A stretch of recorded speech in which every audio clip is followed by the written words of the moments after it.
Hyvää päivää. Tänään tehdään pitakebappia, johon tulee pikkelöityä punasipulia, kebappia, salaattia, tomaattia, jalapeenoja, kebabkastiketta ja nämä kaikki laitetaan tietysti pitaleivän väliin.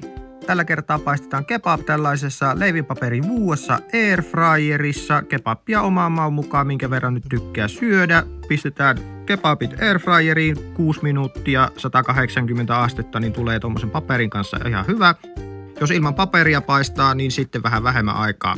Sillä väliin leikellään tomaatit mukavan pieniksi siivuiksi, niin menevät helposti sitten sinne leivän väliin. Salaatti silputaan kanssa pieneksi silpuksi. Kun airfryerissa on noin pari minuuttia aikaa jäljellä, laitetaan sinne kebabien kaveriksi pitaleipä paistumaan loppuajaksi. Pitaleipä kannattaa kastella molemmin puolin.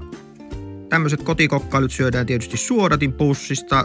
Leikataan pitaleipä auki, laitetaan kebappia sinne väliin, siihen päälle vähän kastiketta. Seuraavana otetaan sitten punasipulia ja laitetaan se sinne.